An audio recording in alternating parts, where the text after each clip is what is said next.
মাশাআল্লাহ গাইস, ওমানের এমন একটা দৃশ্য, মানে এমন একটা জায়গা, এটা বলার বাইরে। মানে মানে আমার ওমানের 12 বছর মাঝে এত সুন্দর জায়গা কিংবা এত সুন্দর প্লেস আমি কখনো দেখি নাই, বুঝছেন?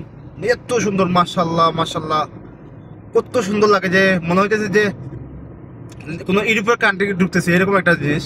তো সত্যি বলতে কি, এত সুন্দর একটা জায়গা, মানে আমার ওমানের 12 বছর মাঝে এটা দেখা হয় না। হয়তো আপনারা ওমানে যারা আছেন তারা হয়তো চিনবেন, ওমান ওমান সুহার, এটা হচ্ছে ওমান সুহার গেট যেটা বলে। এত সুন্দর জায়গা, মানে এত সুন্দর, আল্লাহু আকবার আল্লাহু আকবার। আপনি নিজ চোখে না দেখলে আপনি কখনো বিশ্বাসই করবেন না যে এত সুন্দর কোনো রাস্তা হয়নি।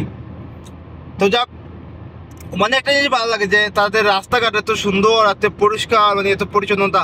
আর আমাদের বাংলাদেশে হয়তো কত দেখেন ক্লিন কি জিনিস, রাস্তার দিকে আপনি তাকাই দেখেন, ক্লিন কি হতে হতে কাজ করতেছে মানুষ।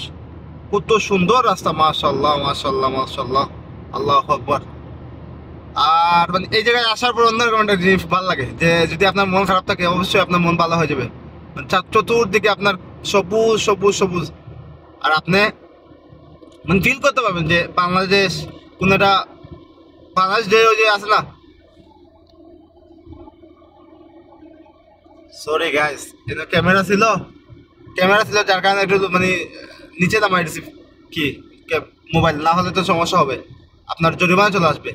কারণ ভিডিও থেকে ভাই 51 টাকা ইনকাম করতে পারে না, আর যদি জরিমানা আসে তাহলে সর্বনিম্ন বাংলার 30 থেকে 40 হাজার টাকা আসবে। তো আমি চাই এমন কোনো কাজ করতে পারি যেটা আমার জন্য কিন্তু আমার কে জন্য খারাপ ক্ষতি হয়। আর এই থেকে পিছনে সুতার গাড়ি যাইতেছে, যার সমস্যা, আল্লাহ বর্ষা, সবাই ভালো থাকবেন, সুস্থ থাকবেন। আল্লাহ হাফিজ। যে যেখান থেকে দেখবেন অবশ্যই আমার ভিডিওগুলো যদি ভালো লাগে একটা কমেন্ট করে দেবেন ভাই। আপনার একটা কমেন্টে আমার ভিডিও করার মানে আগ্রহটা বেড়ে যায়, আপনার একটা কমেন্টে কিন্তু আপনার একটা শেয়ারে।